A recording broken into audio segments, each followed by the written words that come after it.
Welcome.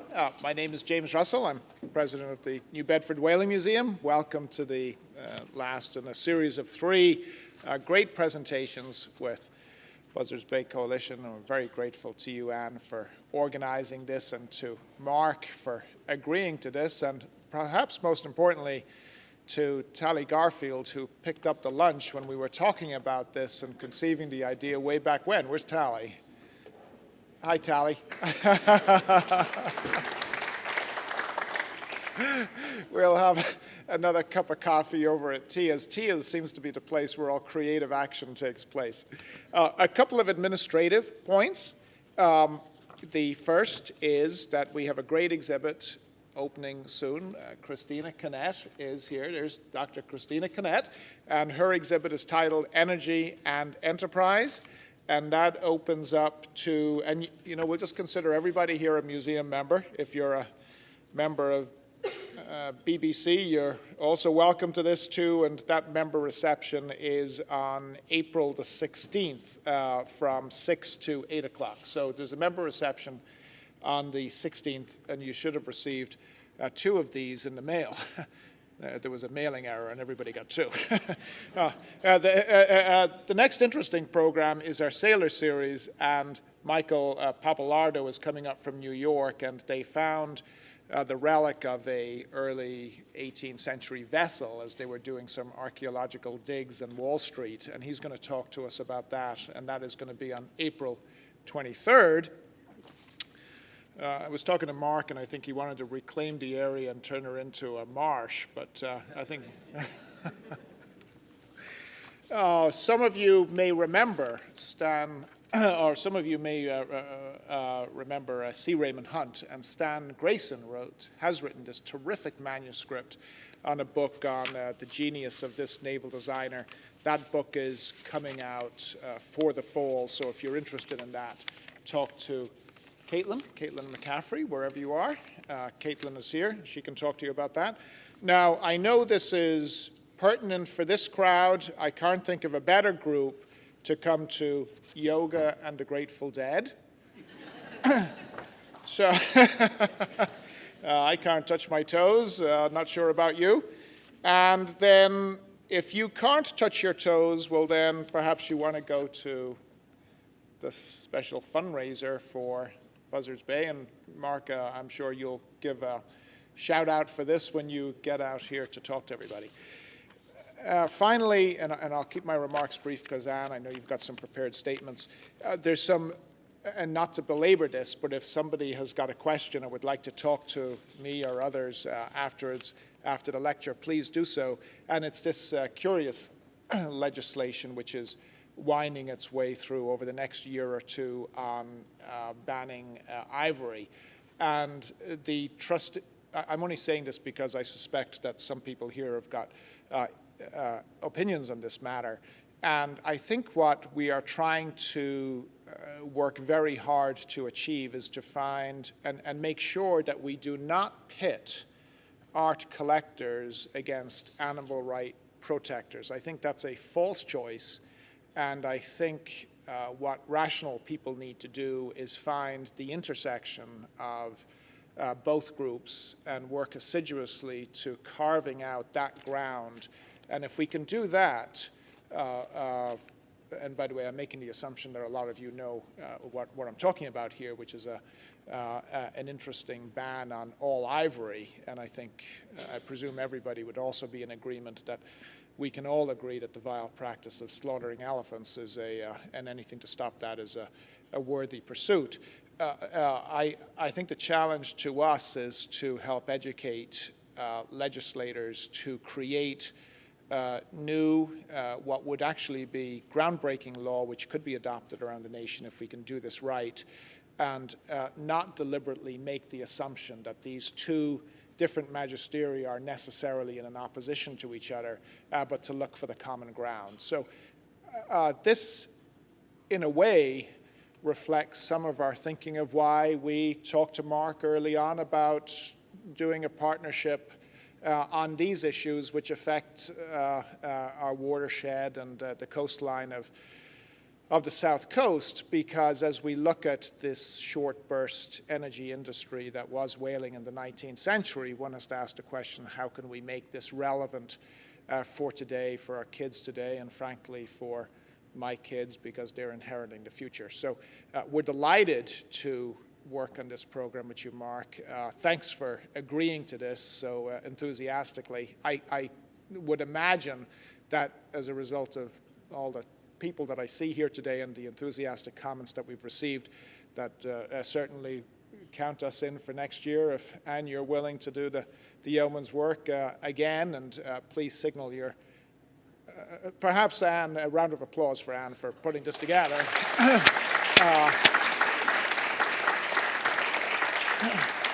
And let's keep doing what we do really, really well here. The great work that you do there, Mark. Frankly, the great work that our staff here do. And let's keep doing what we can for the South Coast to make it a better place for everybody. So thanks for coming, and Anne, podium's yours. Sorry about the twitching light here.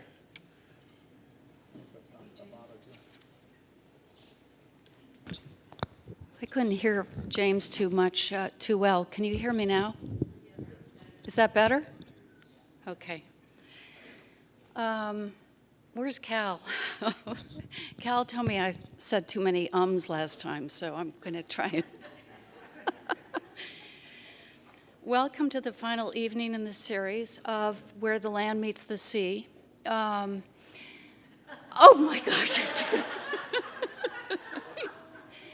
So I keep thinking that, you know, we're in the era of Bill Belichick, but we're also down here in the South Coast, we're in the era of Mark Rasmussen and James Russell. So the Russell-Rasmussen era, don't you think? As someone said to me, we've got two firecrackers at the head of the two top institutions, organizations, and these two organizations have come so far under these two guys. And we should do a round of applause for both of them.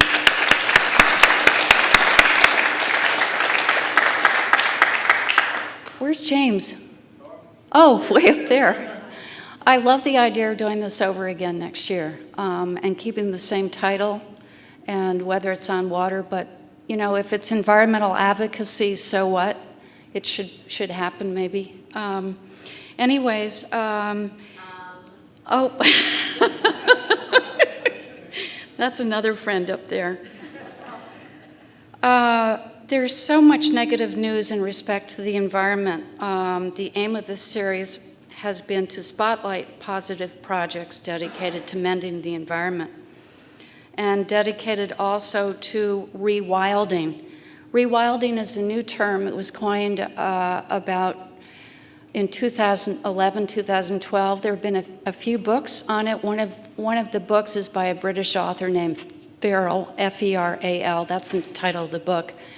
But the term rewilding is the whole notion of restoring ecosystems and letting nature go back to the way she was before.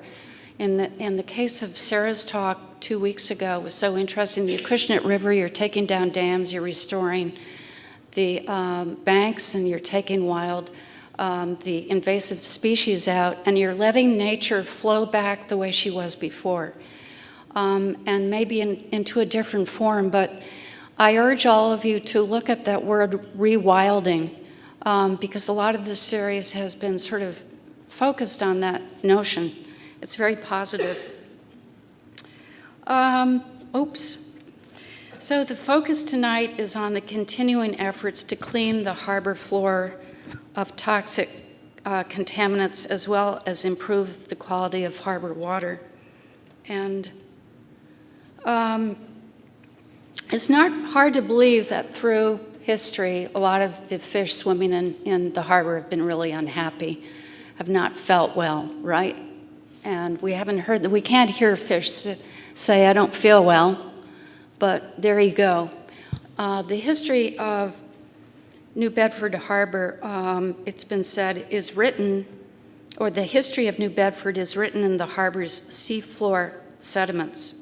And certainly that's true. It's a history of harbor pollution, really, and it makes one cringe. It started back in whaling days. the early 1800s with copper, lead, and PAHs being thrown into the harbor by foundries and metalworking shops. Certainly the history stretching all the way back then is that you threw all your waste into the water, into the waterways, into the riverways, into the ocean. That's still going down around the tropics. A lot of countries still dispose of their waste into the ocean. So then there came the manufacturing of textiles, and those industrial wastes were discharged into the harbor. As for sewage, there's still a large pipe at the foot of Union Street. Mark tells me that's still emptying a huge rush of sewage straight into the harbor. Is that correct? Heavy rains, yeah. In heavy rains. And Mark's going to talk more about that. Starting in the 1930s, two companies began making electrical parts and using PCBs for those parts. One company was located on the west bank of the Acushnet River, the river that feeds into the harbor in the north. And actually, the harbor is an entire estuary for that river, where salt and fresh water are mixing. The other company was located on the west shore of the harbor. And basically, they were getting rid of dumping their PCBs into the water, either in their wastewater or directly into the harbor. And what are PCBs but chlorinated oils then used as coolants and insulators? PCBs, for instance, were used in containers to store electricity, and I've seen a photograph, I think the Whaley Museum has it, of these containers. What's the name of them, Mark? Capacitors on the bottom of the harbor, and they look like batteries, don't they? Maybe they were batteries. So anyways, in the late 1970s, PCBs were banned in the United States. Monsanto, I believe, was the only U.S. company to make them. Then in 1982, New Bedford Harbor was designated as a Superfund cleanup site. Because of the considerable PCB contaminants, the harbor is one of the EPA's largest Superfund sites. So our first speaker is Ginny Lombardo, who is the EPA's New Bedford Harbor Superfund site team leader. Ginny will update us on the EPA's longtime endeavor to remove the harbor's seafloor PCB contaminants. The next speaker is Port Director at the New Bedford Harbor Development Commission, Jeff Stieb, pronounced right? And Jeff will speak about restoring the harbor's water quality, specifically through the removal of oil introduced by mystery spills from ships and other sources. By the way, you might have seen the article in Standard Times a few weeks ago that the Harbor Development Commission may soon get a new name, which would be the New Bedford Port Authority. And Jeff was quoted in the article as saying that the new name would, quote, cement our clear position as the state's second largest industrial port. Probably Massachusetts only has 2 industrial ports, is that correct? Our third speaker is Mark Rasmussen. Is that pronounced right, Mark? Who has led the Buzzards Bay Coalition as its president and chief executive officer since 1998. Mark will review the problem of sewage and its impact on the harbor's water quality and new approaches to treating and disposing of sewage. I want to thank the speakers for being here, and we're going to start with Ginny. Thank you.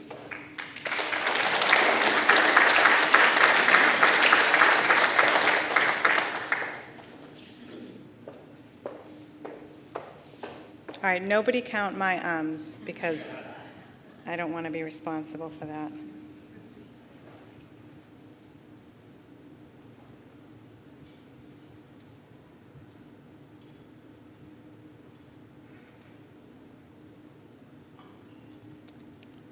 Where's my IT support person?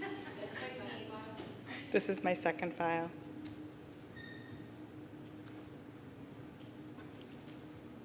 She did put them both up on here for me. I can pull it out of here. Okay, I think I'm okay. Thank you, sorry.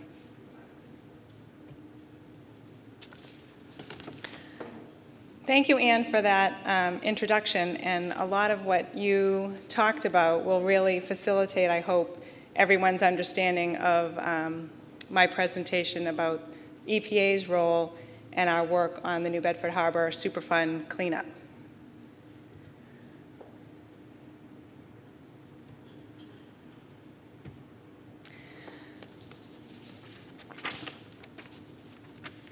So to start out, just to orient everyone, this figure is of the New Bedford Harbor and what we call the New Bedford Harbor Superfund site. I'm going to try to be better with the Anne talked about Aerovox site. So if you see the Aerovox site, that was one of the biggest PCB sources to the harbor. So if you note, they are well at the top, right at the north end of the upper harbor, and they operated for 30 years, and until PCBs were banned in the late 70s, there were significant amounts of direct discharges from trenches and pipes and even through the CSOs in the area where they discharged other wastes, direct discharges of PCBs to the north end of the harbor. And that has come to be located in the entire New Bedford Harbor. So because of the location of the Aerovox site, the highest concentrations are in what we refer to as the upper harbor, which is everything above the Coggeshall Street Bridge, and concentrations of PCBs then get lower in the lower harbor, which is between the Coggeshall Street Bridge and the hurricane barrier. But there are low levels of PCBs, and part of the Superfund site also extends into the outer reaches of the outer harbor. So the site itself, there's about 175 acres roughly is the upper harbor. The lower harbor is about 750 acres, and the outer harbor is about 17,000 acres. So you're talking about an 18,000 acre Superfund site.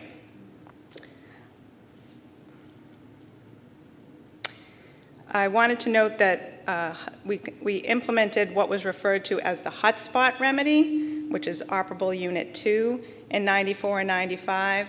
And through that effort, the highest levels of contamination, levels from anywhere up above 4,000 to 100,000 parts per million of PCBs, which is basically like product, were removed back in 94 and 95 under that effort. And Anne did mention that the Superfund site, this site was listed as a Superfund site in the early 80s.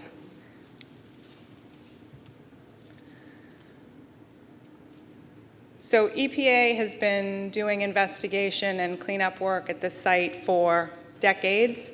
To do a 15-minute talk, I'm going to focus on kind of a high-level overview of the cleanup that we're focusing on, which is we refer to as operable unit 1, which is everything above the hurricane barrier.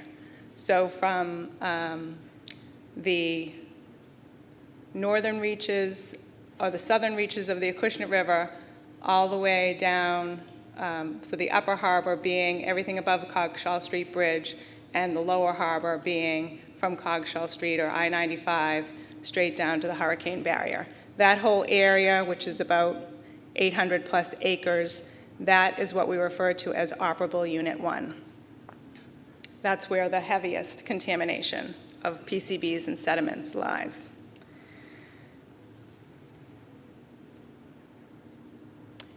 I wanted to point out some of our EPA processing facilities.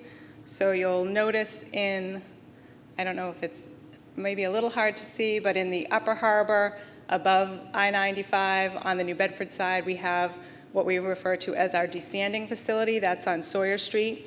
So EPA has properties there across from the Market Basket Plaza. That's where we have a desanding operation.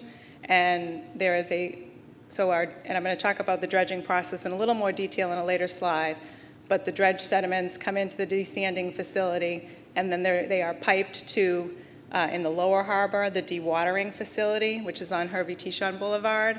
And we have a rail yard, a direct load to rail for sending the contaminated, the dewatered contaminated sediment off-site.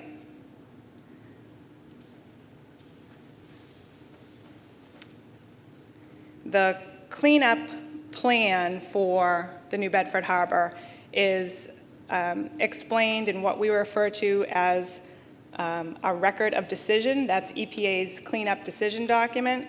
The record of decision for this operable Unit 1 for this approximately 1,000 acres of the upper and lower harbor it was issued in 1998, and that cleanup decision has been modified 4 times.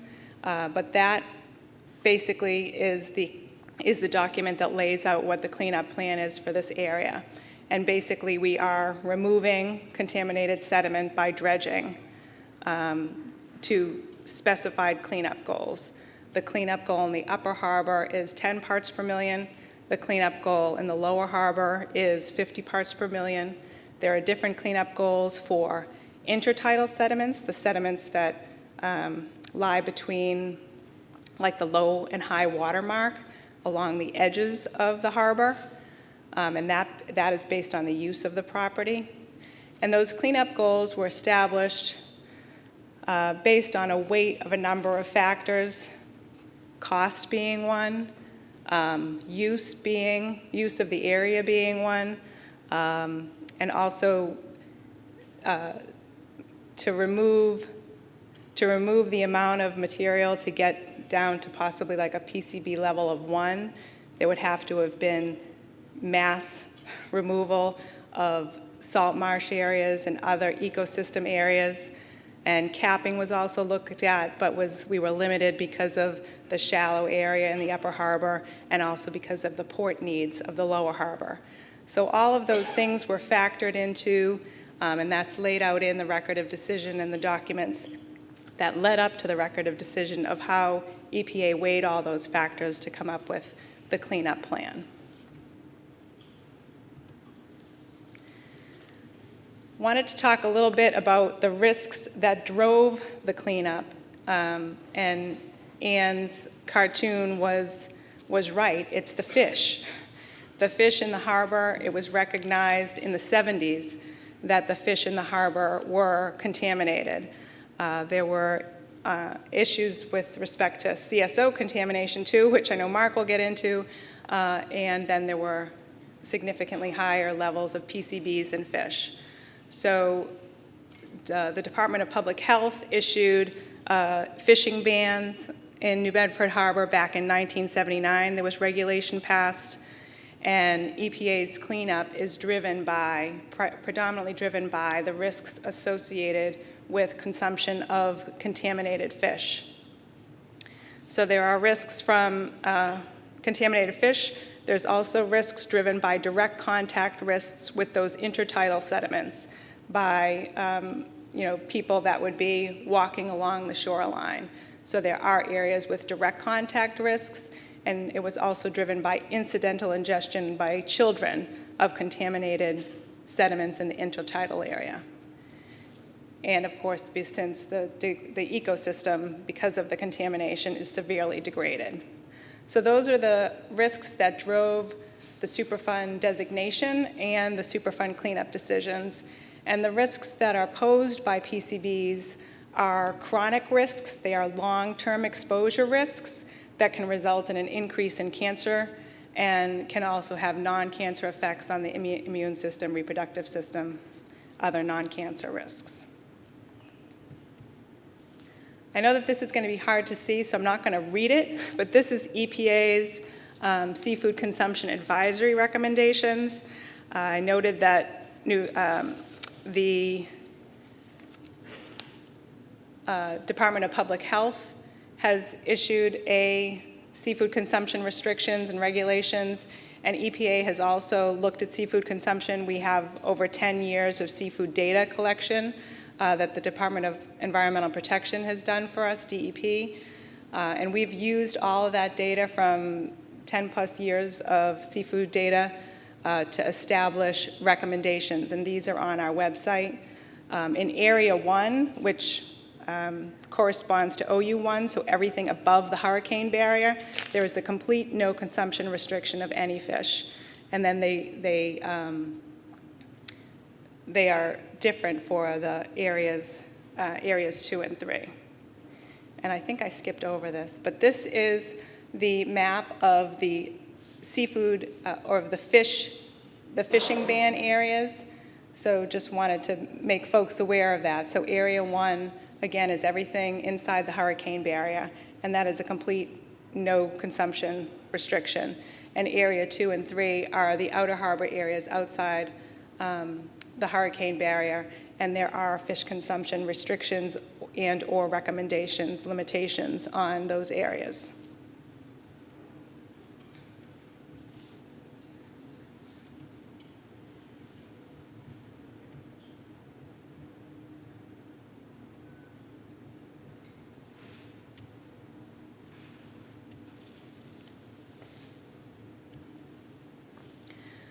So Ann asked us to kind of set out the problem and then talk about the solution. So the first part of my presentation was trying to present to you all what the problem is. The problem is the PCBs that have been released throughout the New Bedford Harbor at very high levels, and the risks that those pose because the PCBs have been taken up by the fish, and the fish, if consumed, can make people at risk of cancer or other things that we don't want to be at risk of.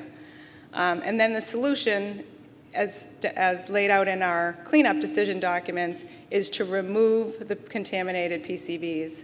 So this is just a quick slide to start that discussion. These are areas, all the different colored areas are areas that EPA has conducted dredging since 2004. So there was certain cleanups, like the hotspot remedy that I talked about, that was done as operable Unit 2, that was done in earlier years. But the majority, the bulk of the remedial dredging under operable Unit 1 has been conducted since 2004. So from 2004 to 2013, these are areas in the upper harbor that EPA has conducted remedial dredging. And over that period, we've dredged approximately 250,000 cubic yards. Based on our remedial decision document, there's an estimate of 900,000 cubic yards of contaminated sediment that needs to be removed to achieve our cleanup. So we still have a ways to go. So in the upper harbor, for the remedial dredging that we've conducted for that period through 2014, we have done what's called hydraulic dredging. And that type of dredging is basically like a vacuum cleaner. So the dredge barge is on the water, and underneath there's basically an arm that kind of vacuums up the contaminated sediment. The PCBs are hydrophobic. They don't like to stay in the water, and they bind to the organic sediments. So if you've ever been in the water or I think it's more easily associated with a pond. If you've been in like a pond or a lake, that black mucky stuff that sits on top of the sands, that's the same type of stuff that you see in the harbor. And the black mucky stuff has a really high organic content, and the PCBs bind to that organic layer of the sediment. The sands don't tend to bind with the PCBs. So the goal of the hydraulic dredging is to vacuum that up and remove the highly contaminated PCB sediment layer that is associated with that organic sediment. It goes to our Sawyer Street desanding facility, and the sand is screened out of the dredge slurry.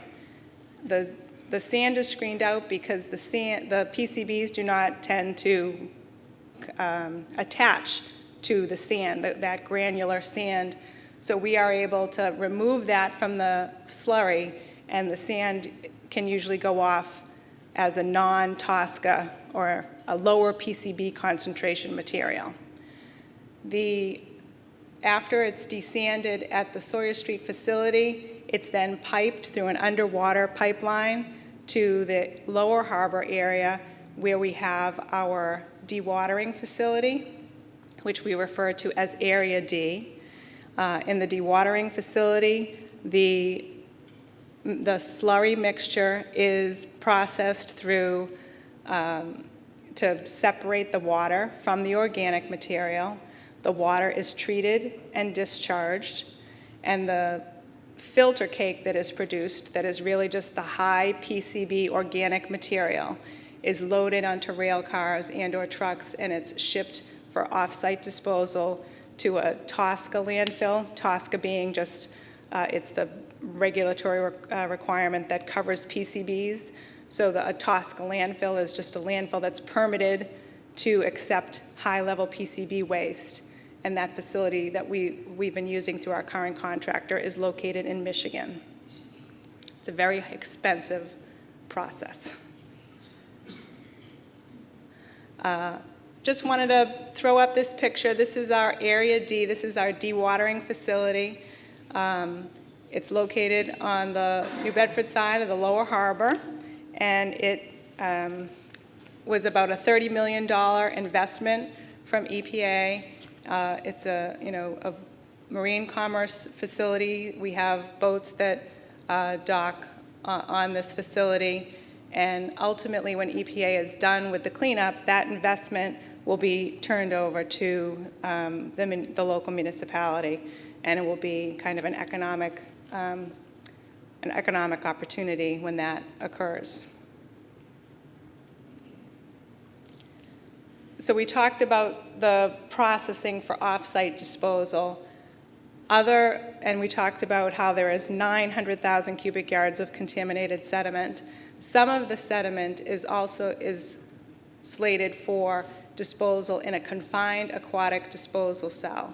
So this cartoon just illustrates how that is constructed. EPA has constructed the first part of this cell and is in the process of constructing the second part of this cell in the lower harbor. In the first panel, you can see that we talked about that organic layer, and that sits on top of clean sand and gravel. So basically, we remove the organic layer, which may have any contamination, and then we cut into the clean sand and create basically an inverted pyramid that then we can take contaminated sediment and dispose of that inside basically the hole in the bottom of the seafloor, and then that is capped over with a cap once the material has consolidated.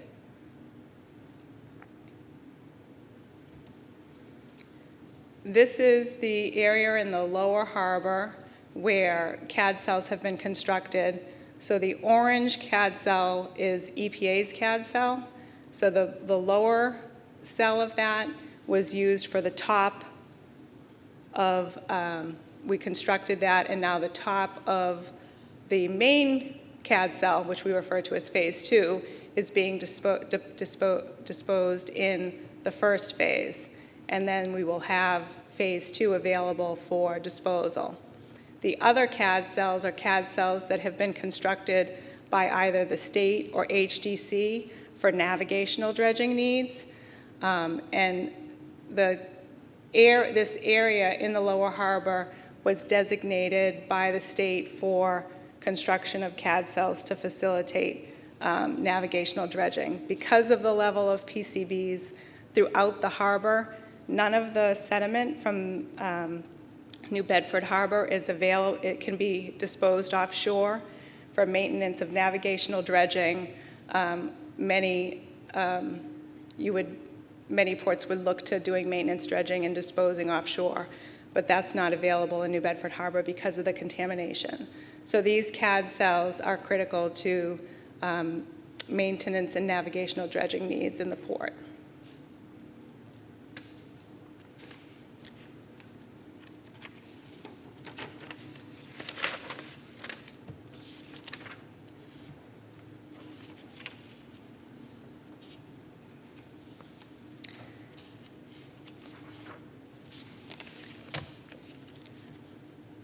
Wanted to quickly just show a before and after photo of some work that was done as an early action under the Operable Unit 1 Record of Decision north of Wood Street. There was contamination, high levels of contamination in residential areas. So we did an early action for removal of both subtidal and intertidal contaminated sediment above the north of the Wood Street Bridge. And this is the area after it was restored. And when EPA did the removal, we also do the wetland restoration. And that was performed over the period of about 2001 to 2003.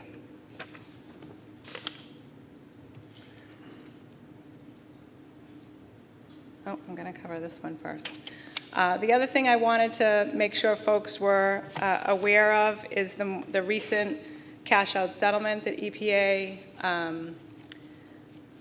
entered into with AVX Corp. AVX is the predecessor company for Airvox, which we talked about was kind of the main PCB contributor to New Bedford Harbor contamination.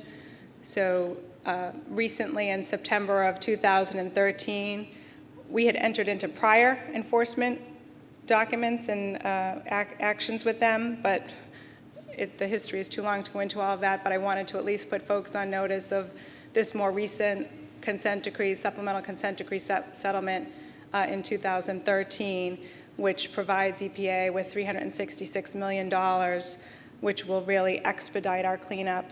We had been, with federal funding, getting kind of a limited amount of funding each year to be able to do our dredging. At that rate, it could have taken on the order of 40 years for us to do our cleanup, but with the settlement in hand, we are now able to plan for and complete the remedy over the next 5 to 7 years. As an illustration of that, this just shows the dredging in 2014 that we were able to accomplish versus past years.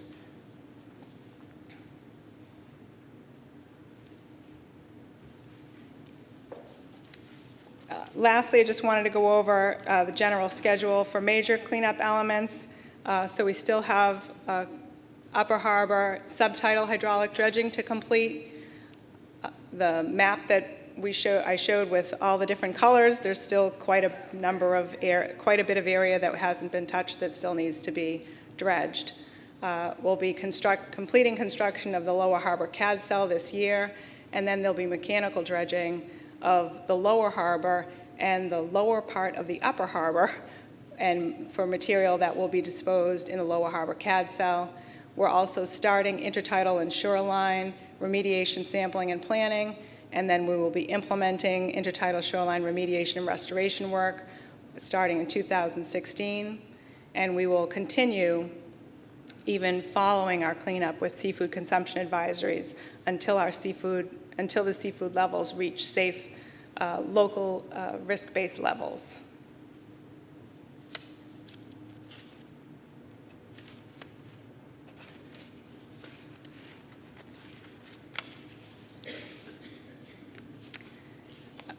I don't know what I did. Someone's waving, but I don't know what I did. Before I leave, I just wanted to leave up there the New Bedford Harbor website for folks to get additional information, the records of decision that I referred to, or any of the reports on the early action or the OU2 hotspot remedy that we did. There's a wealth of information on the New Bedford Harbor website. I also thought I would close with what some of the challenges are and what some of the things that I think really make this something to look forward to, a bright future. The challenges, this is a huge construction project. As I mentioned, this is 18,000 acres. It's hundreds of millions of dollars. There are multiple contractors. We have a diverse group of stakeholders. We have the city of New Bedford. We have 3 towns, Fairhaven, Acushnet, and Dartmouth.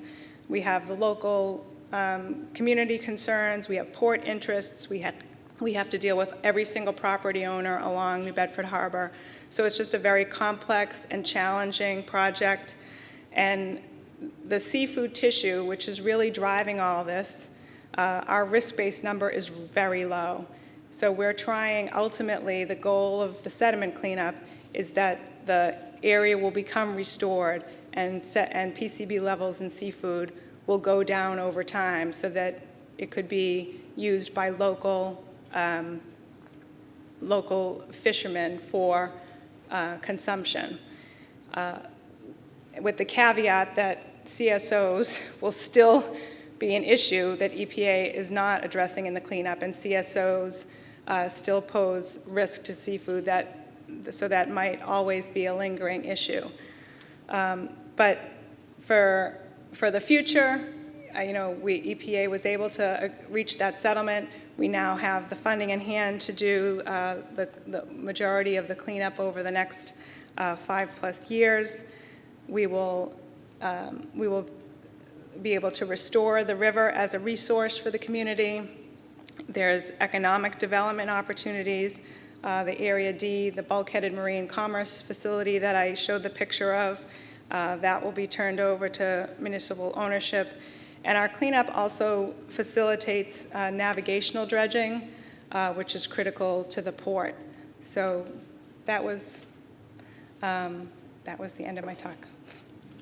So we're going to save questions for Ann, and we're saving questions.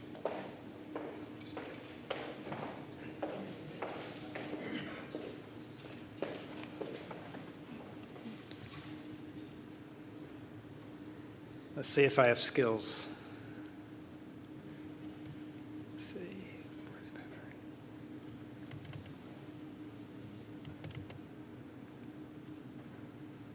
And, oops. Where's that? It was a question. Okay, I think I skipped one already, but that's okay. You know what that is. Thank you very much, Ann, and for the invitation. And I'd like to talk to you about a small pilot program we have to stop oil, not stop, but, to stop oil spills in New Bedford Harbor. Same harbor. I'm with the Harbor Development Commission. I'm the executive director, and we sort of are the port steward for New Bedford. And we're sort of in the middle between the Coast Guard and the fishermen, trying to change practices and enforce the law. So we want to be good partners with the fishermen and good partners with the law enforcement agencies. So when we had a series of spills in the fall of now a year and a half ago, the Coast Guard and Department of Environmental Protection said, we really have to do better because we're just doing the same old thing as investigating and writing a few tickets, and then it just keeps happening. So we've put together a program. I'd like to just tell you about it. Let's see, I guess I will return. First of all, Mark's going to stand up and tell you a little bit about the funding for this program because it comes from a unique source. So this Massachusetts Oil Spill Prevention and Response Act right there, that's the law that was passed after the Chicago 20 oil spill in 2003. One of the components of that law was that all oil landed in New Bedford ports has to pay a fee per barrel. That fee goes into prevention activities, and it generates about $5 million a year statewide for oil spill prevention. Most of that money goes into the escort tugs and pilots you see now on all barges and everything. So every time you see a loaded oil barge these days, there's an escort tug with it and a local pilot. That's because the legislation requires it. This fund pays for it. This fund also pays for the oil spill equipment that your town has to prevent spills, those trailers in your town hall parking lots. And we're hoping it pays for ongoing work in Bedford Harbor too. So we're looking for. Yes. Okay. This is an interesting oil spill. I don't know the background of it, but you've got sheens on both sides of the hurricane barrier. So that must have been a pretty good spill that came out with the tide, swirled around, and went back and forth. So what do we have in New Bedford Harbor? We have a lot of fishing boats. We have draggers, we have scallopers, herring, deep sea lobsters, longliners, clammers. Any one time we think there's about 250 fishing boats in the harbor. I swear one day we're going to stop and count them. We just haven't done it yet. They move around a lot. And there's 400 or so boats every year that come in or out. So there's a lot of opportunities from fishing boats. That's not all we have. Well, let me finish a little more about fishing boats. And they're close together. That makes investigation hard. And it makes it really hard because you've got a lot of potential places to look. At all the municipal wharfs, they're 3 and 4 deep. And this is just some of the pictures of the sort of the congestion. And you can imagine when you have a spill and you go and say, okay, where do we look first, and where do we go from there? Because it is rather congested. And then you have, you can see them nested on Pier 3 and over here on Steamship. And then you always have a few boats here at State Pier 2. So a lot of fishing boats.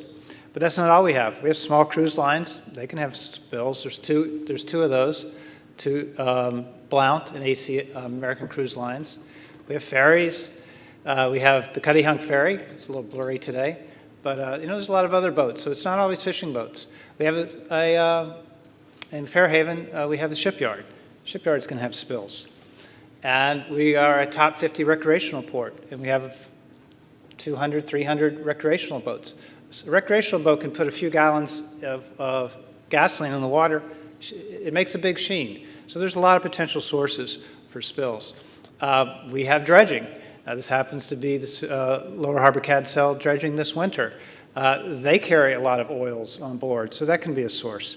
And we have construction. This is a picture of the Marine Commerce Terminal that's being constructed. So it's just not fishing vessels. But, and then here's a little bit more, tugboats coming and going for many purposes.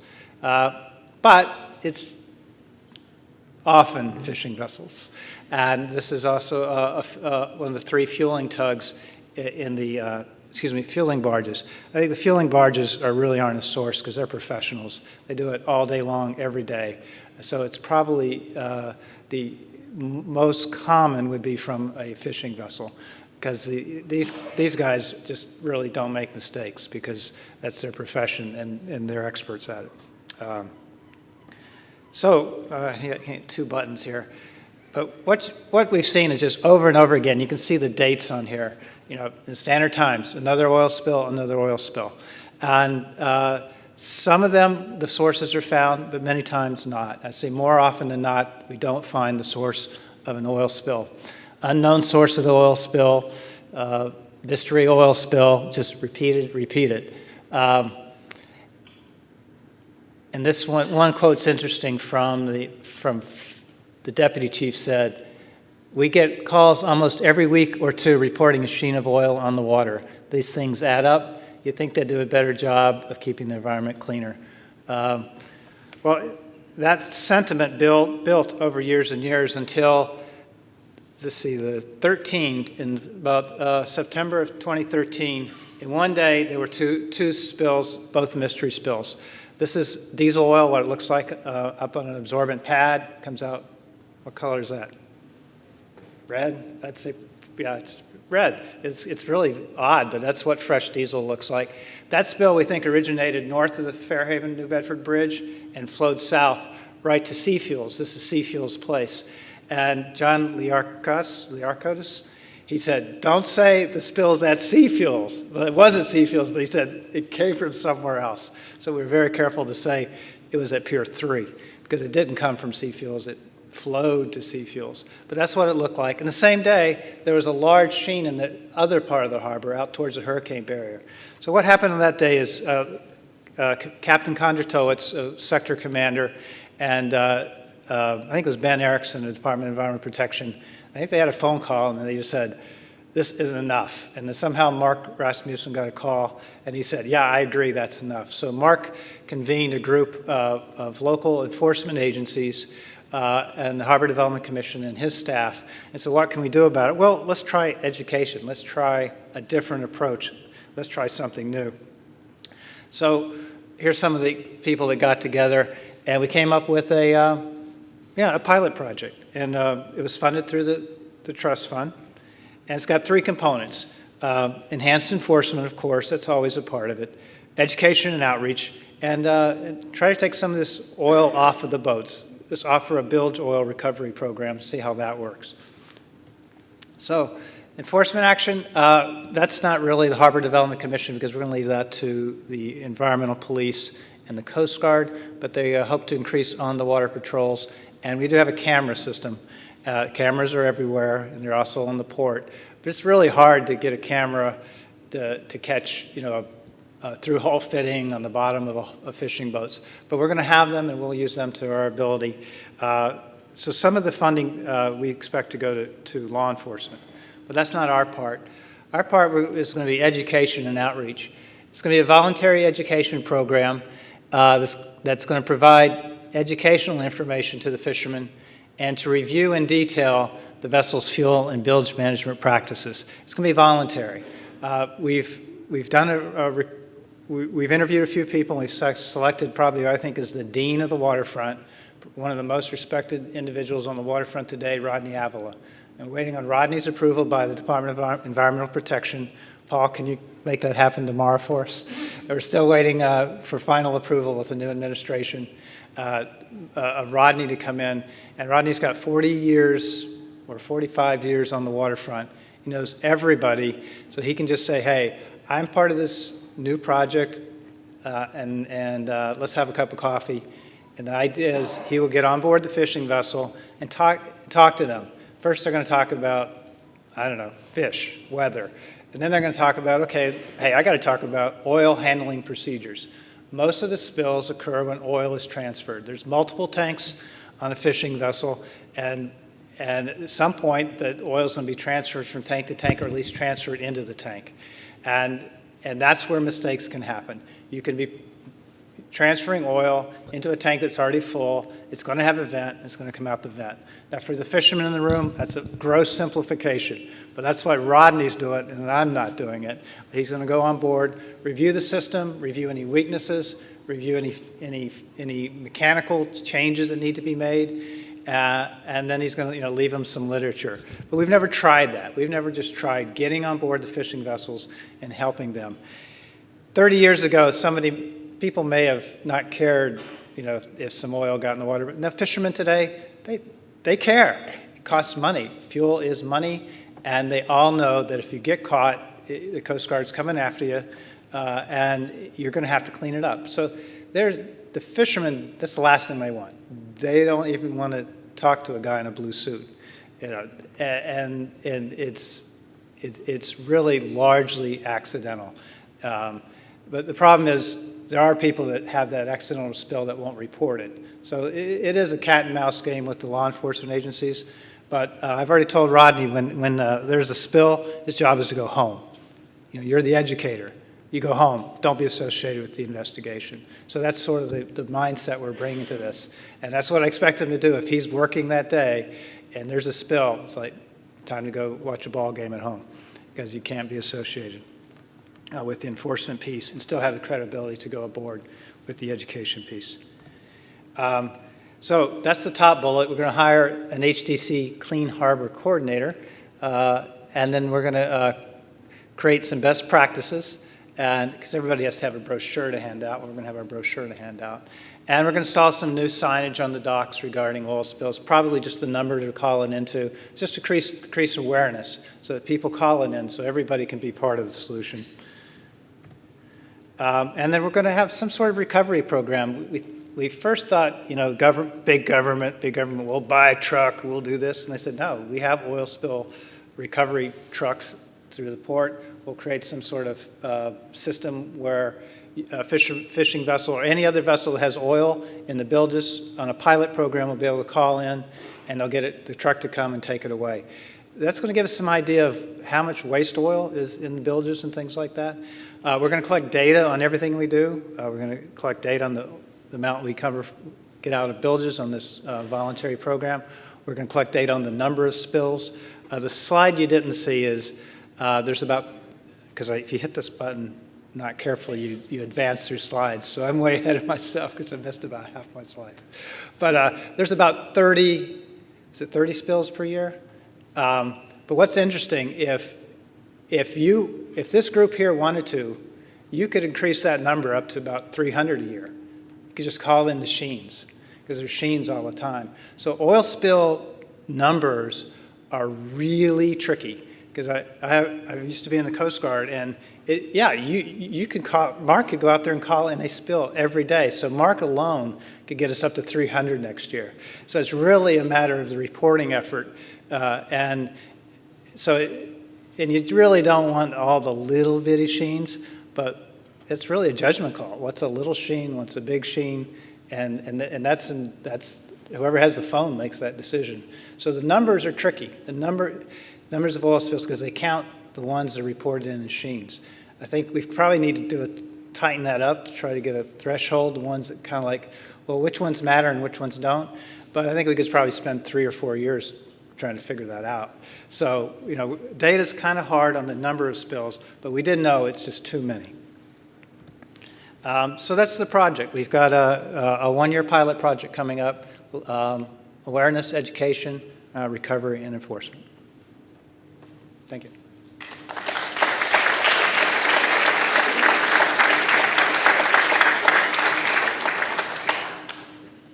Good enough to get me queued up.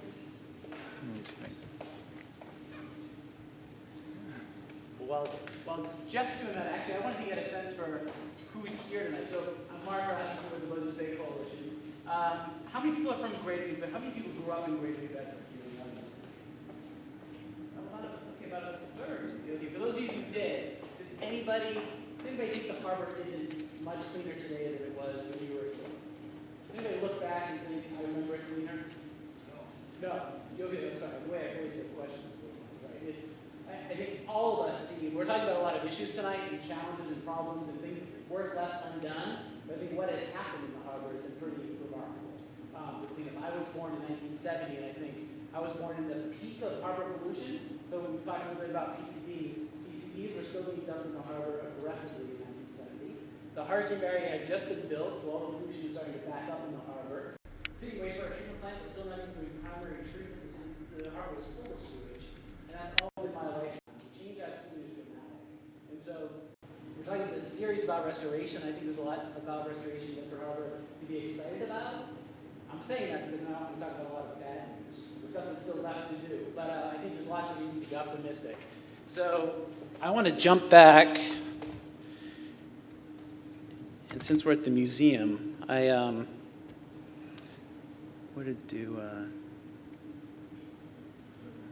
do the view slideshow, yeah? Yeah, Mark, on the top line, you see slideshow. Thank you. And then from the beginning. Much worse than Jeff. So before I start, I want to add my thanks. I really want to thank the New Bedford Whaling Museum for hosting this. This has been an amazing session for us to be a part of, and to Anne, who volunteered all of her time to do this. And I know James asked for a round of applause before, but I think we owe Anne another round of applause for making this all from the coalition. So thank you. So I want to step back a little bit. We are at the Whaling Museum and look at the harbor through the lens of sort of 4 eras in the harbor's environmental history. And I'm going to touch on sewage, but I want to talk about where we've come from sewage, because in a lot of ways it's the oldest problem the harbor has. So 4 eras, starting in 1850 to 1940, sewage contamination, significant loss of wetlands, the alteration of the harbor shoreline. Moving to what I always call the biggest blow, the period of industrial discharges that Ginny talked about between the 40s and 75. 1970 to today is the nitrogen pollution problem is huge, and I want to hit on that because nobody was thinking of that before my generation in Bedford Harbor.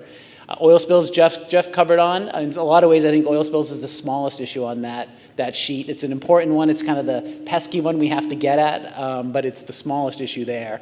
But I think we're not in the era of any of those problems anymore. I think we're actually in the era of restoration, which is what makes me excited every day about the work we do at Buzzards Bay Coalition, the work the city's doing, the work that EPA is doing, is we're all working now not on degrading the harbor anymore, but on cleaning up those PCBs, dealing with the wastewater issues, recreating wetlands, not filling wetlands anymore, expanding public access, and sort of developing this culture around clean water, which is really what the oil spill effort's about. It's about developing a new culture around clean water. And that's all really great news for today.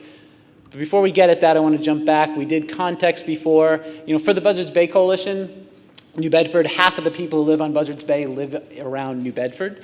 It's unique in its challenges. It gets at least half of the coalition's time each day and effort in trying to restore the area around Greater New Bedford. It is the Bay's city, and from a natural perspective, it's one of the Bay's two main stems. When Gosnold sailed into Buzzards Bay in 1602, he remarked on two main rivers that fed this bay. That was the Acushnet and the Wee-Wee-Antic in Wareham, the two main stems, Wee-Wee-Antic way at the top. But the Acushnet was important right from the beginning. I'll skip these. These are fun, but this is a couple things from the Whaling Museum collection. This is actually at the site of what is now the new South Terminal Clean Energy Facility for the South End. The hurricane barrier would be right across this painting if this was today. But Gosnold at the time, his writings speak very eloquently about the beauty of New Bedford Harbor. And in the interest of saving time, I won't do too much history, but from the beginning, it was obvious why New Bedford was chosen as a place for the region's city. But let's get into some of the issues that were created. This view, I love this painting. This is William Allen Wall. This is here in the museum. This is actually the view from the Route 18 exchange off of 195. This is right when you're coming east on 195 and you take the exit on Route 18 into downtown. That's Wamsutta Mills right there. It's now luxury condos. It's still there in that location. But this is the city in 1850, still very agrarian. This is the first mill, but this mill heralded a period of great change in the city. This was to be the first of mill in a boom of mill construction over the next 60 years. The number of mills in New Bedford increased from 2 in 1846 to 31 by 1920 as the textile industry expanded. That's not really where the biggest impact came from, though, but to staff those mills, New Bedford's population went from 16,000 in 1850 when this painting was done to 121,000 in 1920. That's a 7-fold increase in just 70 years. So imagine the impacts on any city's infrastructure, anywhere, when you see that kind of dramatic growth. This came with huge stress on the city, and the first environmental impact that was seen was the impact on loss of natural wetlands and shoreline. These two images are really interesting. This comes from a really great EPA report actually called Imprint of the Past, where they looked at some of the history of the harbor. But I think maybe my pointer won't work, probably not. But you can see here, the green line over there is the pre-1850 shoreline. In 1855, the shoreline had been built out extensively with wharves, and Jeff and his predecessors have done a lot of work since then. But we lost a lot of natural shoreline. With that went salt marshes, tidal flats, eelgrass beds, all the things that sort of make a healthy bay ecosystem were being destroyed in this period. This slide on the right, though, is even more telling. The green areas are areas of natural wetlands. These are the harbor's original salt marshes and wetlands. They were specifically targeted for mill construction because they were the cheapest land available on the harbor. So most of the big mills you see in the south end and the north end along the harbor shoreline are shown there in red. They were deliberately built on the wetlands. And for those of you, anybody here from Marion or Mattapoisett? Anybody? So even if you're a sailor, you might know Okoot Cove in Marion and Mattapoisett looks very similar like this. This is the area between Mattapoisett and Marion. It has a salt marsh at the head of it that looks just like that picture. Clark's Cove used to have a headwater stream called Tripp's Brook. It was completely filled in for mill construction. This is the area, if you drive home, if you're from Dartmouth, this is where the Inner Bay restaurant is, where Cove Discount used to be for people who really want to admit their age. I remember Cove Discount. So big losses to wetlands, and that had a big environmental impact on the harbor. But beyond that came sewage. So this is another painting from the museum's collection of the sewer at the end of Union Street. This is actually right next to Jeff Stieb's office. This is next to the Harbor Development Commission at State Pier. Sewage issues became a very serious problem in the city. So So much so that sewage in the streets of New Bedford became such a problem that in 1852 the city built its first collection system to channel untreated sewage into the harbor. That sewage would not receive any form of treatment until 1974, and only advanced treatment in 1996. The tremendous increase in human waste in population, beyond just the raw sewage and the human health impacts, also drew a dramatic increase in nitrogen loading. And I want to talk about the difference between sort of raw sewage and nitrogen pollution. They both come from wastewater. But this amount of sewage flowing in from 121,000 people now without any treatment resulted in a 45 times increase in the amount of nitrogen loading to the harbor between 1790 and 1910. So just completely an ecosystem under assault from this amount of population growth and lack of treatment. So this is a really fun story that we probably don't have time for, but this is, if you all know Llewellyn Howland's book on the history of New Bedford Yacht Club, has a wonderful story about the harbor at this time. But you know, the harbor at this point, by 1855, Daniel Ricketson described it as being an extension of the sky in 1858, the most glorious harbor. But by the time we got to the turn of the century, this was a place completely devoid of life. It was a place that, when you think about what was to come with PCB contamination, with more toxic spilling, we had made the harbor such a place that was so easy to pollute. We turned our back on it. Our mills were built on its shoreline. Nobody looked at the water anymore. And this slide is actually the story that is in the New Bedford Yacht Club story, is about how the New York Yacht Club and then the New Bedford Yacht Club refused to come into New Bedford Harbor. It's why, if you've ever wondered, it's why the New Bedford Yacht Club today is in Peyton Aram. It's because they moved out of New Bedford because of the levels of pollution. So let me get to those levels of pollution. Nowhere would the pollution problems in this period be more pronounced than through the public health scare that happened. And not just scare, the public health crisis that happened. Between 1900 and 1903, there were 565 cases of typhoid fever in New Bedford, found from people eating contaminated shellfish. Of those cases, 93 people died in 3 years. From typhoid, from eating. The Massachusetts Department of Public Health study at the time found all those people most likely died from eating contaminated shellfish from the harbor. The following year, Clark's Cove and the Acushnet River were closed to shellfishing. This is 1904, the yellow areas. They were closed due to pollution. Even after the closure, between 1904 and 1910, there were another 503 cases of typhoid fever and another 73 deaths, most from shellfishermen who continued to shellfish in the harbor. So this was no longer an aesthetic issue. It wasn't just that yachts were leaving the harbor anymore. People were dying from the levels of pollution in New Bedford Harbor. The areas, outside, this is what's remaining as of 1999 with the areas outside. That was sort of the peak of closures. This is before the impacts of the improvements we've all seen came into play.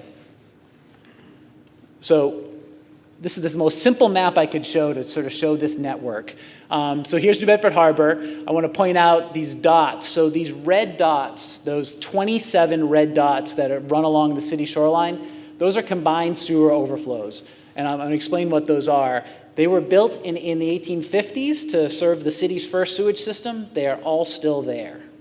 They all don't work at the same levels they used to work in 1852, and I want to talk about where we've had progress on those, but they all still function. And what this is in New Bedford, your toilet and your street drain go to the same pipe. That's not the case in any other Bay town. It is the case in most industrial cities in the Northeast and the Midwest. Providence, Boston, Fall River, Brockton, these places all had the same problem.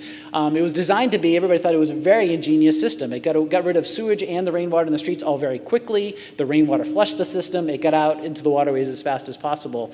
It makes it extremely difficult now, when we know what the impact of putting wastewater in the water is, it makes it extremely difficult from a municipal infrastructure perspective to deal with cleaning these things up. Let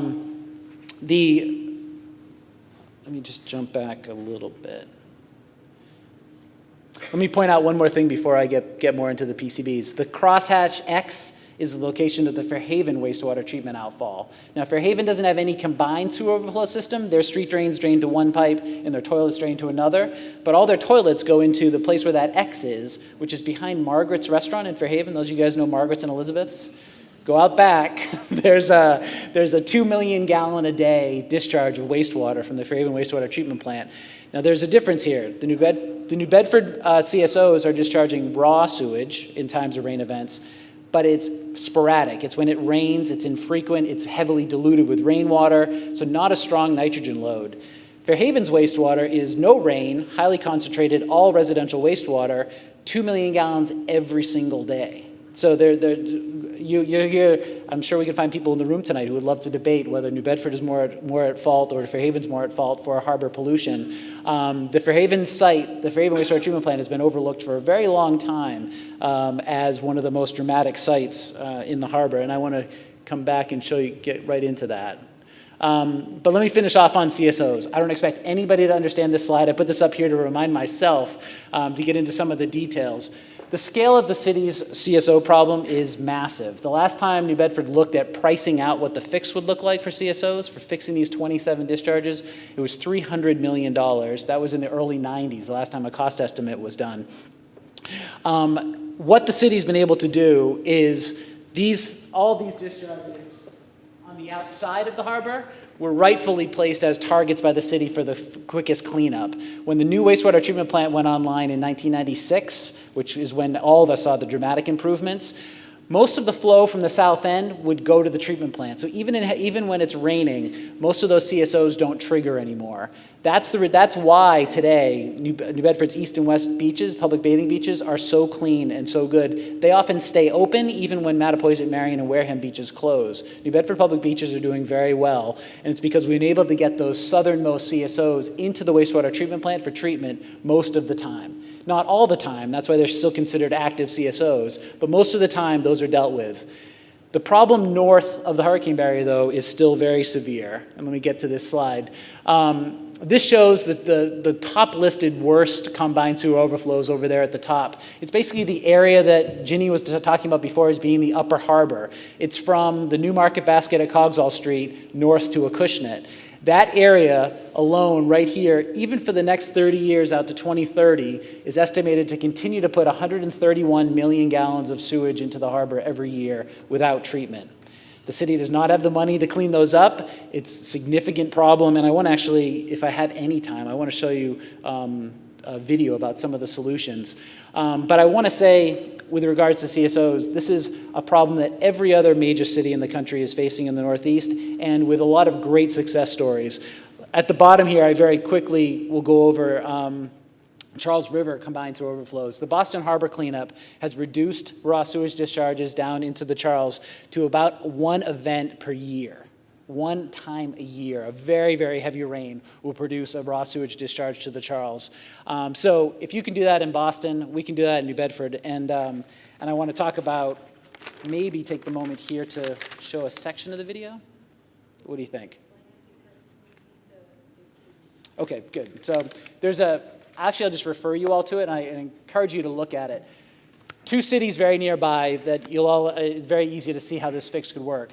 Providence and Fall River are both currently in the final stages of finishing their combined sewer overflow fixes. They were under the same court orders that New Bedford got in the late 80s, early 90s to force them to clean up sewage, and they've both in the final phases. Fall River is spending $185 million to clean up their 19 CSOs. They are almost done. They've done that in the same way Providence is doing it by drilling a massive, 3-mile-long, 20-foot-wide tunnel under Fall River, which takes a rain event, holds the rain long enough so that you can then put the rain event into the wastewater treatment plant and treat it. So it's basically retaining a storm and then treating it before you discharge it raw. Providence is doing that on a staggering scale. Providence has obviously a lot more area. Their project is costing them $1 billion. They call it the largest public works project you'll never see. It's the largest public works project ever in the state of Rhode Island. And there's a wonderful video. David McCauley, who does the books How Things Work, did a really great 15-minute video that describes the Providence project. It's on their website. Just Google Narragansett Bay, biggest project you'll never see, is what it is. And it really points to cities very much like New Bedford, same age systems, same challenges, dealing with these problems. It's just a matter of money. And for New Bedford has always been able to make a case that the city couldn't quite get to the fix yet. We couldn't afford it. We obviously have other major challenges. When you're looking at the PCB issues and everything else the city's been facing, they've been able to put off this fix, but they can't put it off forever. But let me skip my Ginny doesn't want me to give my version of the PCB talk. But let me jump to this problem. This is the other problem facing the harbor. It's the one you see every day, and it's the one nobody understands. I find the most misconceptions about harbor pollution around the nitrogen problem than anything else. People call our office all the time and complain about the harbor is dirty, murky, it smells, there's algae, it's slimy, all these things, and we've got to do something about cleaning up those PCBs. It has nothing to do with PCBs. This is the foot of Church Street and Main Street in Fairhaven, right, very close again to Margaret and Elizabeth's. The Fairhaven wastewater treatment plant is just offshore here, the discharge location. You can regularly see this. This is the impacts of too much nitrogen. Nitrogen is coming from wastewater. It's coming from the same sources as the CSOs, the sewage issues, but it does a very different thing in the bay. Nitrogen is not directly harming us. We're all breathing N2 right now. Nitrogen is not, unless you're directly drinking a lot of nitrogen, it's not a direct human health threat. But very, very tiny quantities of nitrogen can wreck marine ecosystems. And what they do is they fertilize the bay just like you're dumping fertilizer on your lawn. Okay. It's nutrients, it's nitrogen, phosphorus. I'm not going to touch anything. That basically encourage the growth of algae, very tiny microscopic algae plants that then as they die, they consume oxygen from the water column. So they cloud out the water, shade the bottom from letting any marine life grow, so you lose eelgrass, you lose biodiversity, you lose shellfish. And then the process of the algae decaying sucks all the oxygen out of the water, kills the fish that can't move, encourages the other fish to get out of there. So you end up with very devoid of marine life. You end up, I was actually in a meeting today where somebody referred to it, you end up with a consistency of black mayonnaise bottom. You can actually see this, those of you can see this north of Payne Bridge sometimes too. I mean, you see it in other locations, but it produces basically a lifeless bay bottom, and that's what the nitrogen problem is doing. Nitrogen is particularly challenging because it's not just from a bunch of pipes. You know, in some ways, the 27 New Bedford CSOs are easier because I know exactly where they are. I can go find those 27 pipes. I know where the network of those pipes goes, and it's an engineering problem. That's not the case with nitrogen. Nitrogen actually requires an entire watershed perspective. So this is a look at, this is the watershed of land that drains to New Bedford Harbor, stretches all the way to East Freetown in Lakeville at the top. So there, the Assawamsett Pond Complex includes most of the town of Acushnet, the shorelines of Fairhaven and New Bedford. The sources then become absolutely everything. We're talking every septic system in Acushnet, every lawn, every golf course, every road, every car that's discharging. We have nitrogen oxide in our car exhaust that actually then falls back as rain. It is many, many thousands of diverse sources of pollution. It's from all of us. There's no great black hat. I can't chase the aerovox who dump the PCBs. It's from all of us. So it becomes a really difficult management challenge to chase all these little sources. In New Bedford Harbor, you know, this is much more pronounced in other places. In New Bedford Harbor, it is made a little bit simpler by the amount of urbanization. And it's funny to say that, but the fact that this is a city actually makes environmental management easier in a lot of ways. A lot of people always tend to think rural and suburban, that must be cleaner. No, it's actually a lot easier to manage a city's water, and this shows you why. For New Bedford Harbor, this study was done in 2013, and it's an update of a 2002 study. It's been very much debated within the agencies, within the towns, but it was done by the Massachusetts Estuaries Project, which is a project of the UMass Center for School for Marine Science and Technology right here in the South End of New Bedford. They did an assessment of all the sources of nitrogen to the harbor, what are the impacts they're having, and they came up with this estimate of where the nitrogen in New Bedford Harbor comes from. 47% of it comes out of that one pipe, out of the Fairhaven wastewater treatment plant. So you could nail half of the nitrogen problem in one source by dealing with that one source. This shows that issue I talked about before. New Bedford CSOs, 9%. Now, CSOs are awful. You know, they are raw sewage. You'll get sick if you're near a CSO, if you swim near a CSO. But because they're so diluted with rainwater and they only happen on rain events, they actually end up being a small amount of the total load of nitrogen. And that's often a difficult concept to explain to folks. But CSOs end up being a small piece of this nitrogen pie, much smaller than septic systems in Acushnet. Septic systems in Acushnet are at 20% of the problem. But those are very difficult to fix, right? You have to chase every septic system. It's expensive by house by house. So a lot of the discussion is really focusing on how can we deal with the Fairhaven wastewater treatment plant as a way to clean up the harbor issues. So on that, I'll just mention the fix on that one. It doesn't even require a slide. It's actually very simple. Nitrogen removal technology for wastewater treatment plants has become the matter of the day. Everybody in Maryland and Virginia on the Chesapeake, every wastewater treatment plant there is upgraded for nitrogen removal. In the last 10 years, the Falmouth, the Wareham, and the Marion wastewater treatment plants have all been upgraded to reduce nitrogen. We're talking about a problem that's on the scale of money problem, on the scale of a $10 million problem, not a $300 million or a $1 billion Providence-sized CSO problem. We're talking about something that is not nothing, it's still a lot of money on a municipal budget, but we're talking about something that's very much manageable over time. And when you can fix half of the pollution load to the harbor in one source, it's obvious that that's the place to go. The good news on that, and there's very good news. I mean, I know for those of you who were at the last session, Guy Campino was here from Wareham, who's doing some really extraordinary things with showing how Wareham's wastewater treatment plant, which is very similar to Fairhaven's in a lot of ways, for not much investment, their wastewater treatment plant upgrade was much less than $10 million. And for the nitrogen component.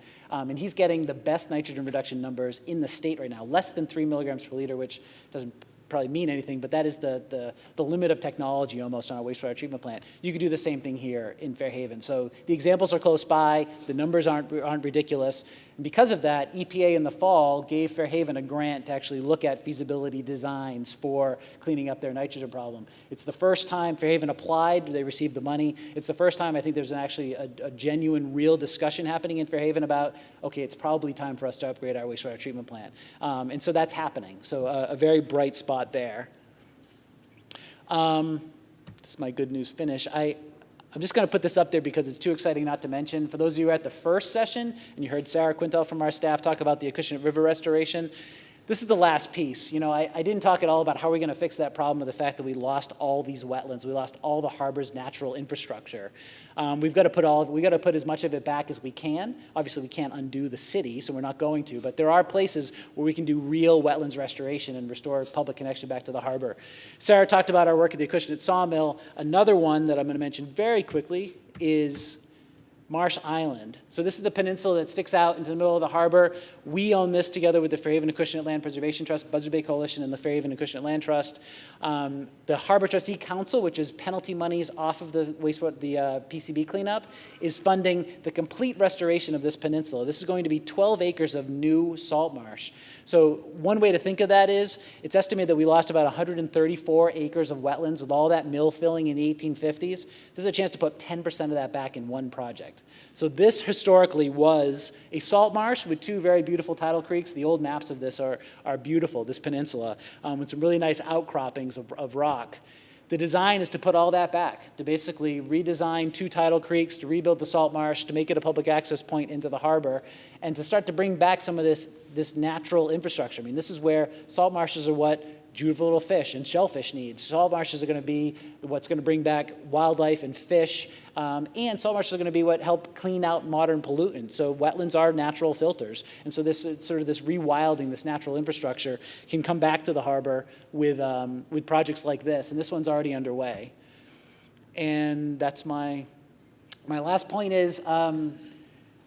I am by nature, I'm impatient. I think as an organization, I like to think of the Buzzards Bay Coalition as impatient. I'm very sick of the pace of what a lot of these cleanup efforts take. But it's important for me to remind myself that it took a long time for all of us to get into this mess. More than 150 years we've been at this assault on New Bedford Harbor.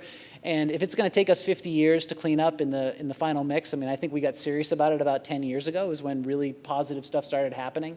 If it's going to take another 40, I think it's going to take at least that. That'll be good. That's okay. If we can clean up 150 years of mess over the next 50, and that the next generation of people who grew up on New Bedford Harbor have a very different place to grow up than we all had, I think that'll be a job well done. So lastly, James reminded me I should make a plug. You can celebrate everybody's right to a really clean, wonderful harbor with our swim on June 20th. And I don't know how many of you know about our swim. We've been doing it now for 22 years. It is our signature event every summer. Yes, it's a fundraiser, but it was started as much more than that, and we try to keep it as being much more than about this than being about a fundraiser. It's about celebrating everybody's right to clean water. When Gene Bennett, who's here tonight from New Bedford, when Gene Bennett got in the water that very first year of the swim 22 years ago with a dozen other crazy people, the point was to say New Bedford Harbor should be swimmable. We should be able to have this place as a recreational waterway. We haven't given up on it. We're going to come back to it every year. We're going to swim in it. We're going to use it. And the more of us that do that every year, the harder it's going to be for all of us to ignore bay cleanup and harbor restoration. So that's the point of our swim. June 20th, we have 222 swimmers signed up at this point, which is amazing. Still 10 weeks out to the event. Read about it on our website. It's a really fun day. If not, just come down and see the great energy that's happening on the harbor with that event. Thank you. Sorry.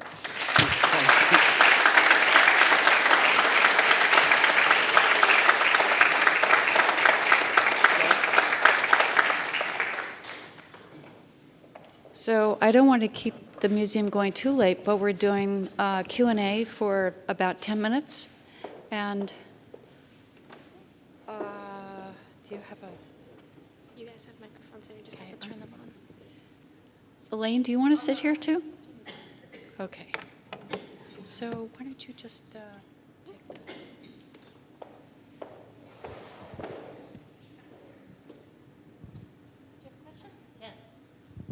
I have a question for Jeff. He talks about Rodney Alvila communicating with the fishermen and trying to get and staying away from the enforcement effort. How much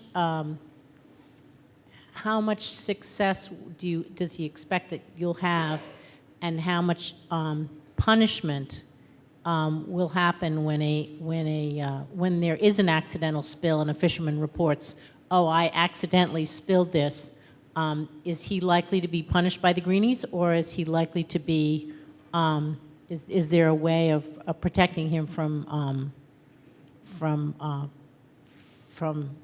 in other words, of reinforcing his self-reporting?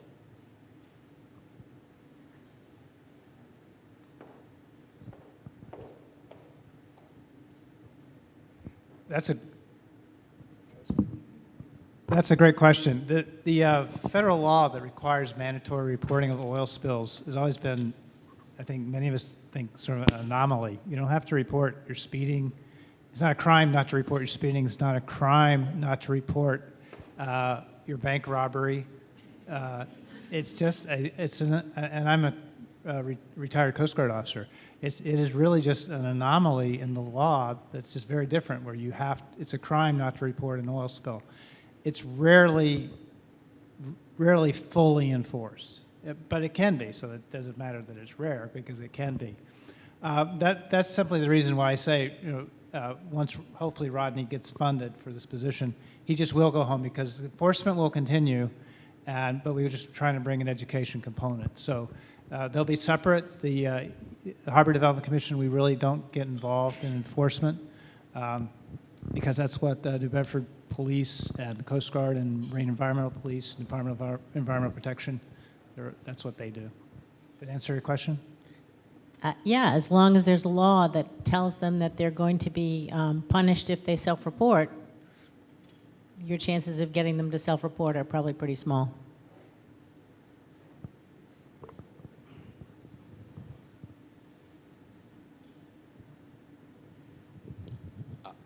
Hello, my question is for Ginny from the EPA. I was hoping you could spend a couple of minutes just talking about the perceived effectiveness of CAD cells, and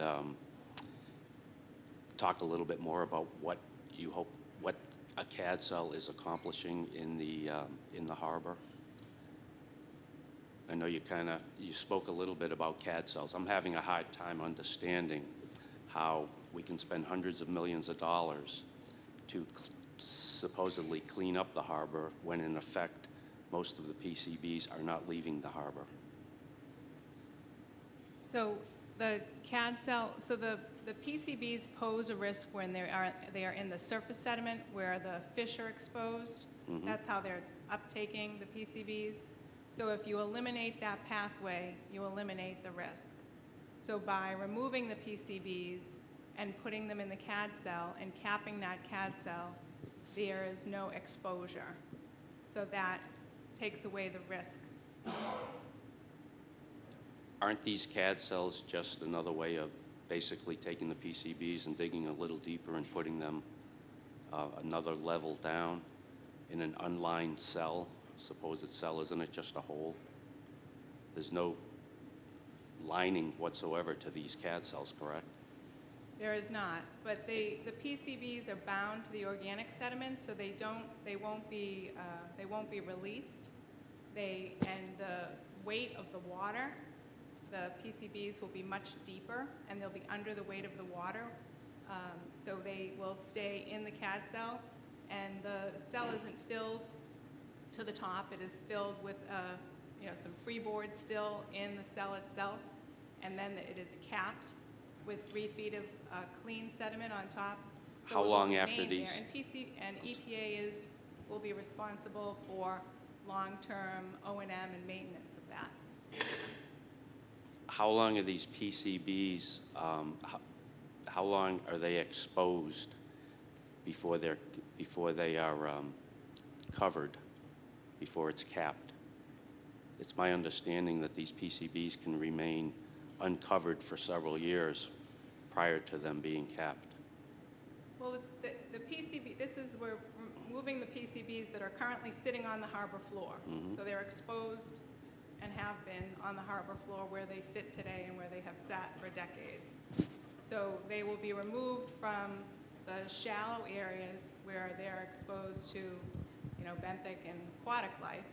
They will be dredged and removed and placed deep into a CAD cell where they will not be exposed.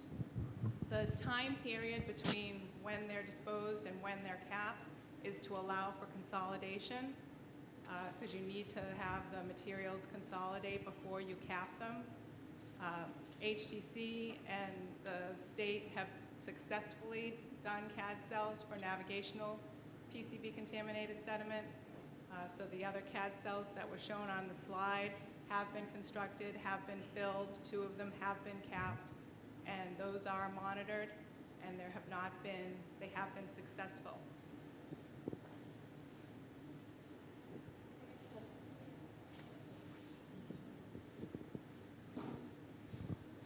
I know there are a lot of questions about CADs, and there's been a lot in Standard Times. So, Mark, I'm just curious what your take on the CAD cell is. That because you care so much about the harbor. So the best thing that could be being done with these PCBs is that they're taken off-site. They're dredged, disposed off-site, like you heard about. Most of the PCBs from the cleanup, that is going to happen. Most of them are. There's 900,000 cubic yards of sediment in the whole harbor cleanup. About 300,000 of them end up in these EPA CAD cells. The contaminant level in the CAD cells is less than most of the other stuff that's being removed off-site. So it's not 30% of the material ends up in the CAD cell. It's less than 20% of the sort of PCB concentrations end up in the CAD cell. That's just some background. I say all that, and I also want to say, if it wasn't for the fact that they don't have enough money, they would never be doing CAD cells. I don't believe. So this is where I part ways a little bit with EPA on this whole issue. CAD cells are a cost-saving measure. The best way to clean up this harbor is to dredge the material, take it off, dewater it, take it off-site, and dispose of it. That's very expensive. They don't have enough money to do that for everything. So instead, they're doing the CAD cells for some of the lower-level contaminant materials. I wish they weren't. I think future generations are going to wonder why did these people allow this stuff to be reburied back in the harbor bottom. So I completely agree with where you're coming from with your comments. I am couple finishing points. They're going to do it. We went to federal court trying to block their settlement with AVX, Buzzards Bay Coalition, with the support of the city council, the towns around the bay, everybody else, to try to say they don't have enough money to do it properly. They're going to use these CAD cells. The judge told us very clearly, EPA has the authority to build them. They have the approvals. You're done in court, so this is going to happen. So there's a certain level of acceptance now, and how can we make these CAD cells as safe as possible? And that's where we're focusing our efforts now, to make sure how do they get it in the material, in the holes, safely as possible. The question you ask about exposure time I think is a good one. It's not just that they sit on the bottom to consolidate for a while. There is a transfer component too. They sit on the barge for a little while before they're redropped. That gives them potential for being lifted in the air. So these are all concerns that are being worked out right now in the engineering and design. We're focusing our attention on that, as I think the community lost out. I think we lost the bid to cancel these CAD cells. To not have them forever. And that's a shame, but we're moving forward with the more positive parts of the cleanup now. How's that for a convoluted answer? It's none of these issues are easy. This may or may not have anything to do with the CAD cells, but as for Christina too, why are the target PCB concentrations lower for the upper harbor than the lower harbor? And I tried to touch on it about it being kind of we weighed a number of factors, and it was a very difficult and it was a long process. EPA looked at multiple different cleanup levels, multiple different methods of doing the cleanup, and that's all kind of laid out in our decision documents. But basically, in the upper harbor, because of the ecological resource and because of the ability to clean up to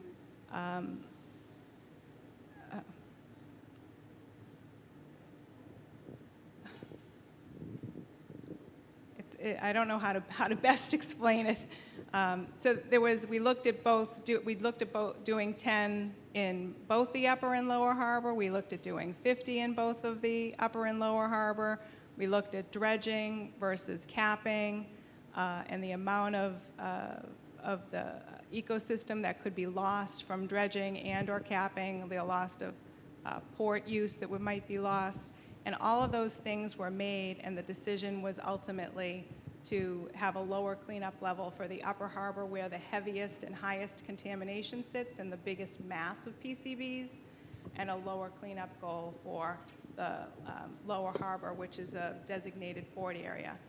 In reality, when EPA performs its cleanup, the extent of contamination in the upper harbor is almost all of the sediment of harbor floor in the upper harbor requires cleanup to get to our cleanup goal.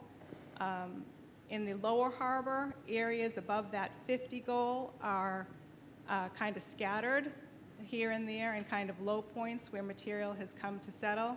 And we're actually in the process of doing a lot of additional sampling to delineate those areas more specifically. But a lot of the areas that already were in the lower harbor are well below that 50 cleanup goal. And when we remove the areas that are above 50, the average concentration across the lower harbor will be much closer to 10 or below. How long will this take? The cleanup? Yeah. We expect to have almost all of the dredging components completed over the next 5 years. There'll probably be some intertidal work and restoration work that will extend beyond that, and then some additional institutional controls and the seafood monitoring and long-term monitoring will continue well beyond that. I promised the museum we wouldn't go over 8, and we're already over. So there's so much to discuss here, and I can see this same discussion is going to go on next year. But let's do 2 more questions. Hate to do that, but.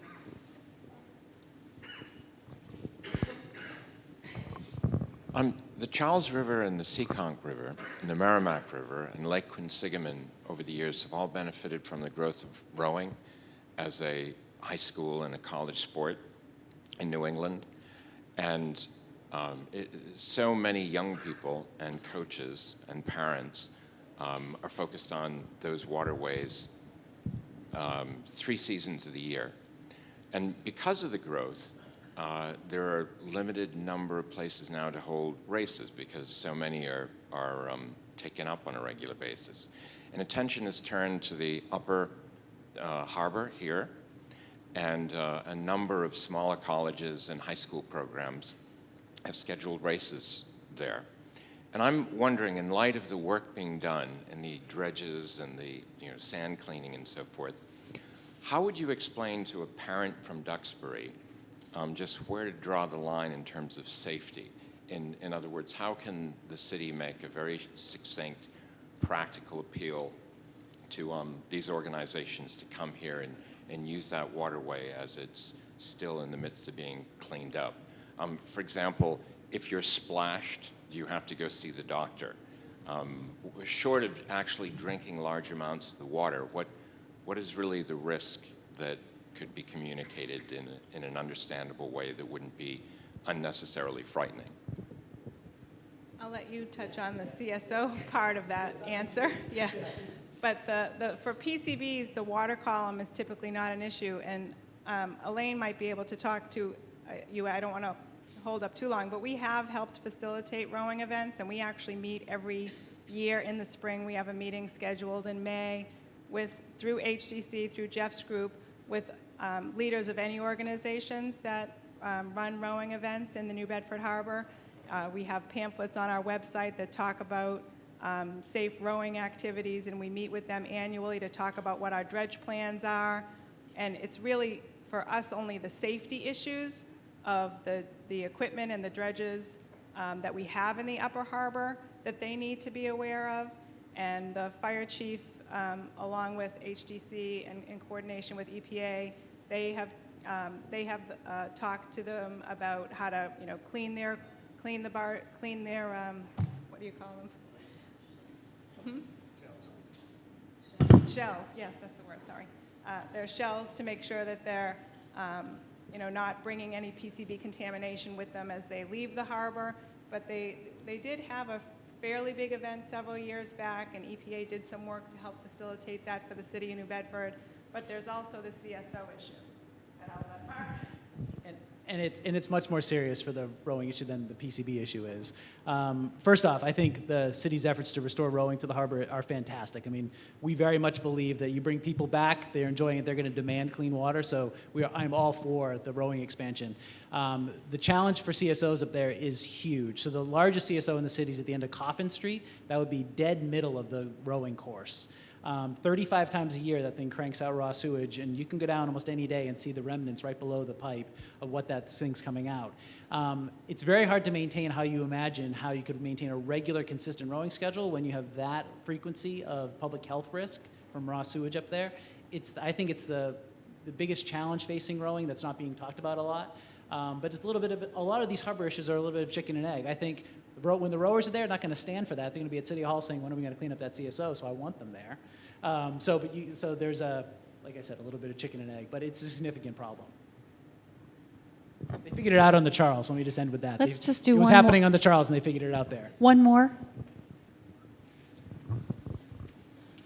Well, I just wanted to know, in terms of public awareness, is there any outreach into the schools to inform the children? Because we know if children become aware of these issues as they grow up, they're going to be fighting, to clean up the water. So is there an educational outreach into the schools of Fairhaven, New Bedford, Acushnet? Very much so, and some of our staff who are there every week with them are right here tonight. So we see every fourth grader in New Bedford schools sees us for field visits out to New Bedford beaches to learn about the harbor and learn about beaches. The charter schools that we do programs with, Alma Del Mar, the Nativity Prep, a lot of the charter schools see us as well. But the big focus on the city's C-Lab program with fourth graders, we're seeing a lot of kids every year. One last one. I just want to comment on the rowing programs in New Bedford. It's not just the new introduction of the scull rowing, but we have lots of history of rowing in New Bedford with the whaleboats, Whaling City Rowing, Buzzards Bay Rowing, and also the Azorians. And they seem to be overlooked in a lot of the conversation about the opportunities that already exist today. And we face the same kind of issues and concerns when rowing in the harbor as the new scull rowing participants face as well. Great. So Ginny, Jeff, and Mark, thank you very, very much for this.